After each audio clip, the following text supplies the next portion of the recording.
Hello, welcome to Kate's Egg. Today is another day of harvest on our Montana family farm. We will be harvesting winter wheat in swaths today.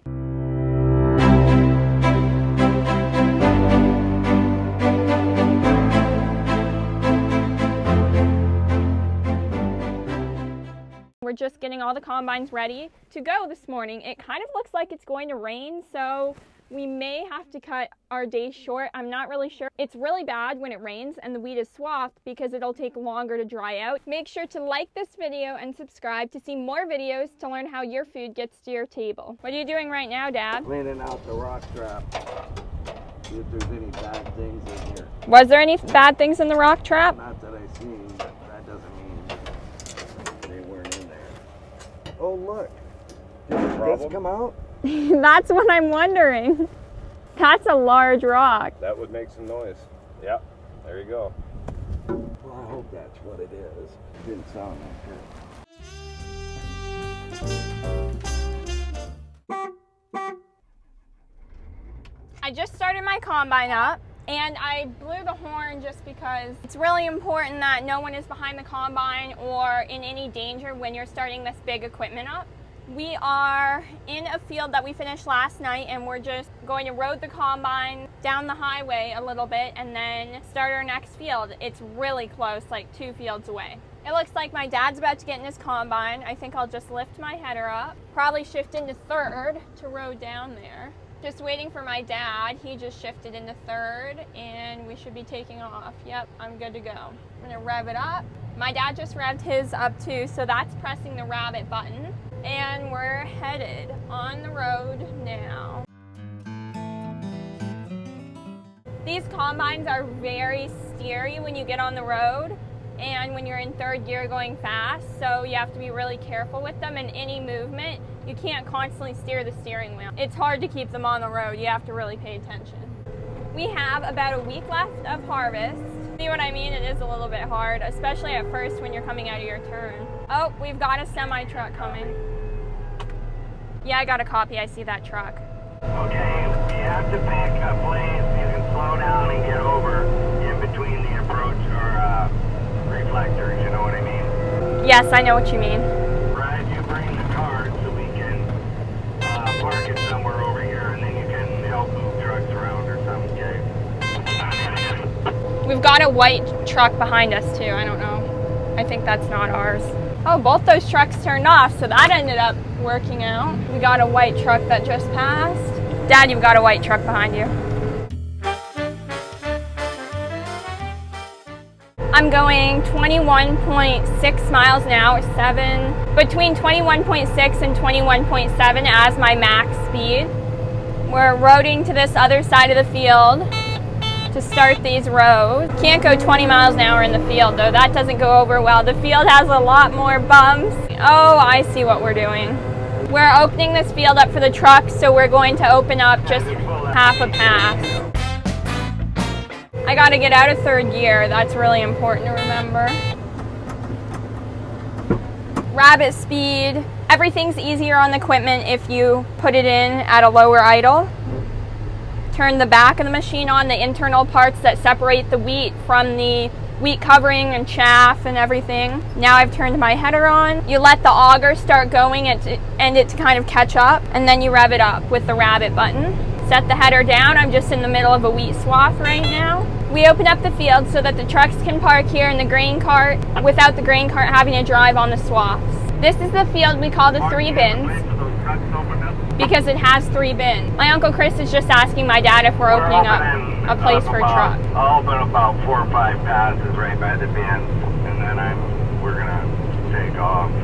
Well, Jim said he'd driven long trucks before, so we'll put him in maybe Darcy's or him in the other one, and he said that bin's probably somewhere about half full now. Maybe we ought to just move to the big bin, and so we don't have to mess with that. I don't know. The bin isn't the problem. It's getting it back and forth. Well, we'll set up that truck, and then we'll figure out. Well, the Dean's leaving after he sets up the truck. Okay, and then we'll fill up whatever truck, you know. Jim said he can drive the big one, so we'll have Austin make his first load with him and show him the routine on that, and then and we'll just do the best we can is all we can do. Well, I know you can drive. Well, it's like me. I can drive those trucks forward, but I can't back them up. Oh my gosh, that is funny. So Dean, our truck driver, one of our employees, he isn't feeling well. We definitely want him to get better, so he has to leave, and now we have no truck drivers because Darcy is also at the doctor's because his foot was... I'm just pulling a little tiny bit of this end, and you pull a little bit of yours too, Kate, so we can just get in and out of this corner, you know what I mean? Yes, I know what you mean. Because his foot was hurting, and so he's at the doctor today, so we have no truck drivers, no semi-truck. So my dad might have to not drive combine and drive truck. It'll just depend. And then we'll have to put some people who are not as familiar with driving truck on truck. I'm turning around to make my next pass. It's always hard at the edge of the field because there's no room to turn around. We'll just go back and pull a couple more rows just like we did. Sounds good. There Dean goes by in the semi-truck. We're just pulling a little bit of this one to give us some turnaround room. Just hang out right there, Dean, and I'll get you a couple more rows pulled. Then you guys can pull up a little bit to the west. 10-4. You rarely want to back up in the combine in the field because you could always hit something. And you want to back up the least amount possible. But you also don't want to drive over the wheat swath. So it's kind of a catch-22 in that respect. I'm just following the curve around these 3 grain bins. I've got a straw row on one side and a wheat swath on the other. We're just trying to open this area up for the trucks, as I was saying. Got the grain cart parked over there. Another tandem just made it over here. I had to drive over the wheat swath there, so that wasn't good, but I took the wrong row up. I'm gonna turn this way, and I'm facing north, and this row's headed east, so I have to do a little bit of backing up to get to it. Should have drove on the other side of Fort Kate. Yes, that would have been a better idea. I just realized that. I think that's probably enough those 4 rows, Mark. I'm going to pull 2 more, and that way they can turn around, not tight or whatever.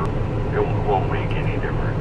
Kate, you can get in your row, you know, and as soon as I'm dumped, she'll dump you, and then you stay with me, even if the G splits this coulee. You just come around the coulee and get in the second row on the other side with me.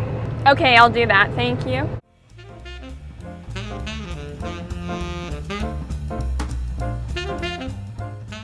Well, he did split the coulee. Right, I'm just going to pull a pass around this whole thing, and then we got a way to get around. Okay, I'm going to drive those tandem. Brad, after you get Kate, go dump, and then chase us down, and and then you'll have to come back and dump again, you know. That's the John Deere mechanics. I wonder if they're going out with their stuff. I doubt it. It'd probably even be delivered yet. Them little whirlwinds pulled a lot of weed out of these swaths, didn't it, Kate? Especially that one on the corner there with the ear path. Yes, they really did. The wind comes in and blows the weed out of its swath over to the side, so sometimes it makes it hard to get the whole swath.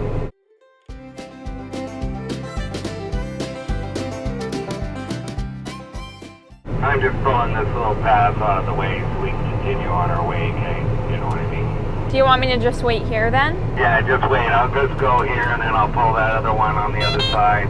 Then we'll cross over and do the outside round, and then we'll do this piece that we're on here now. How's that? Sounds good. You have to go up above this little end thing right here, you know, the coulee end. You see what I mean? I think I know what I'm not sure.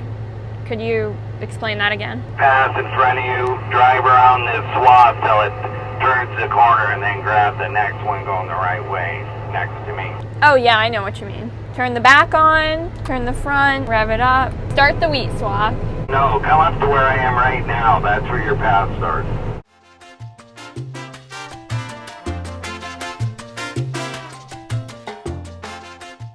Dad's right over there, picking up these swaths so we don't have to cross them when we go up this hill. We're making a pass around the whole field before we start doing half of the field and then the other half.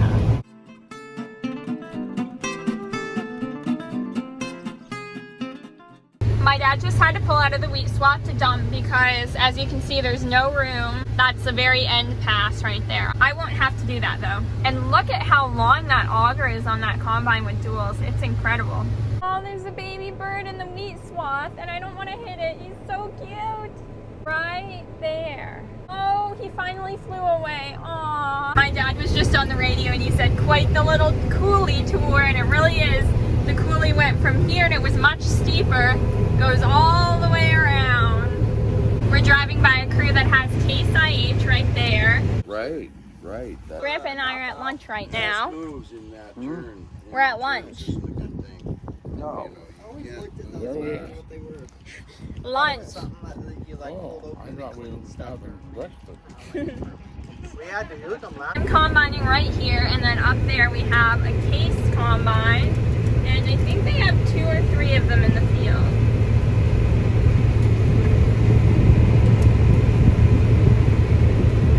They're almost done with this field. We have just begun. I just waved, of course. Oh, another baby bird just ran out of the wheat swath. Aww. Oh my gosh, a baby pheasant is in the wheat swath. This is so exciting. Oh my goodness. Oh my gosh. I am so excited. Oh, there he is running on this side. Oh my gosh. That is so cute. Oh, there he goes. He just flew away. Right now, my dad just finished dumping in the tandem truck because our grain cart has a pin missing out of the auger, so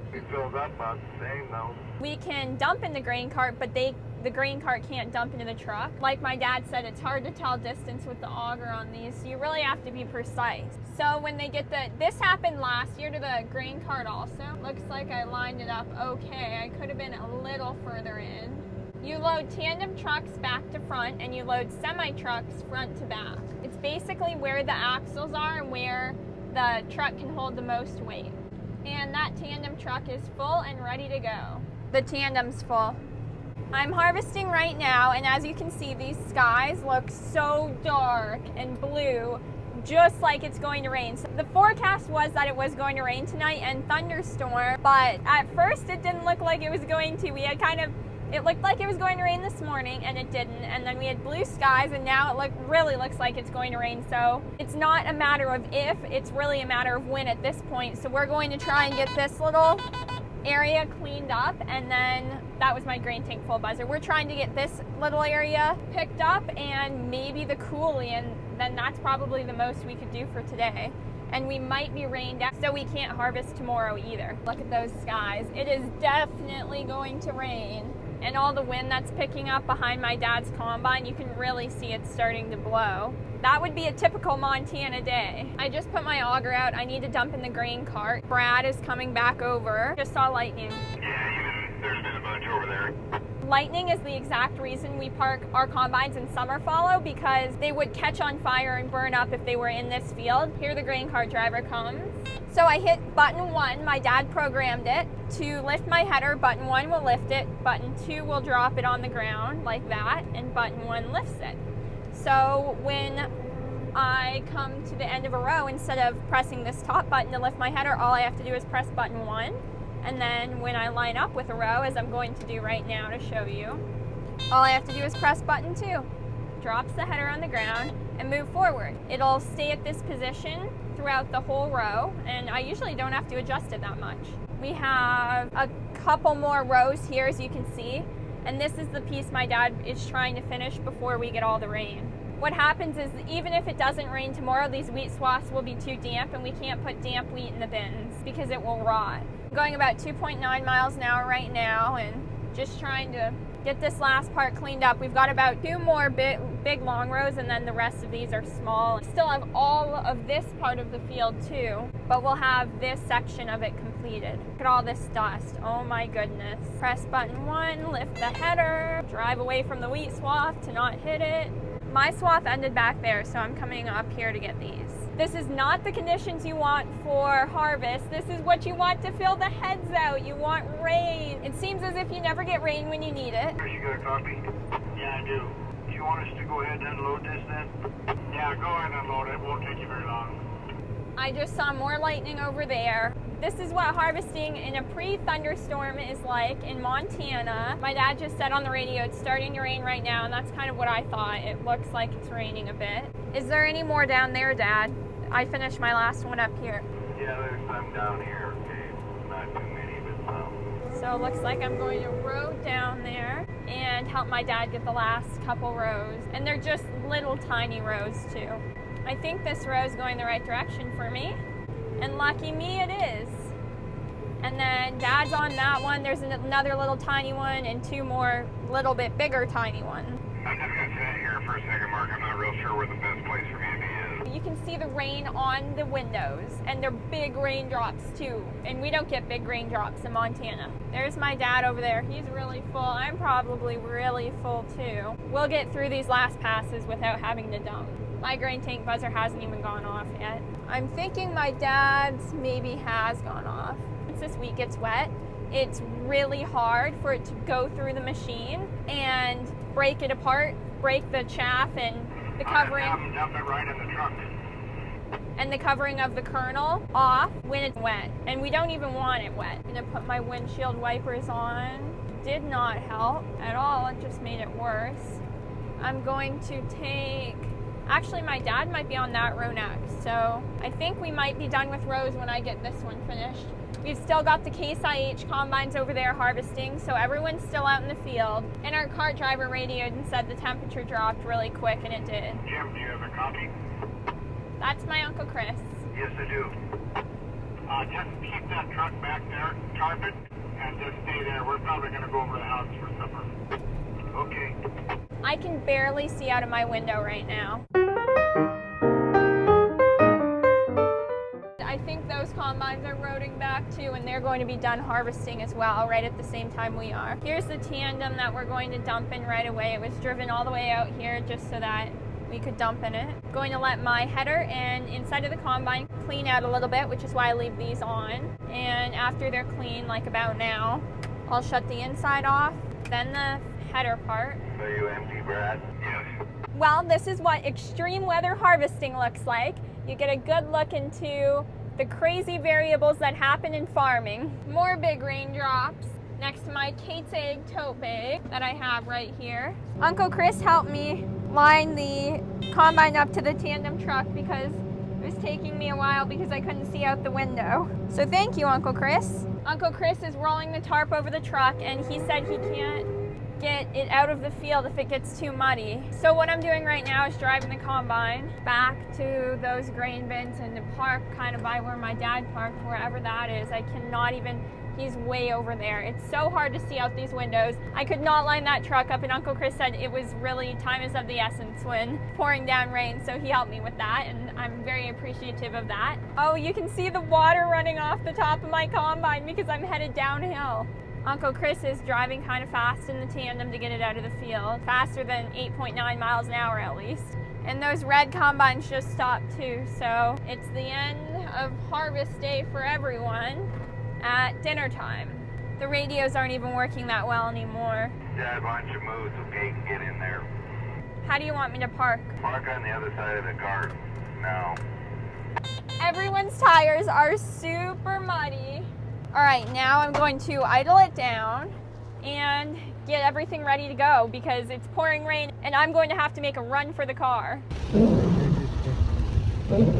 got my own ticket too. You take a ticket, okay?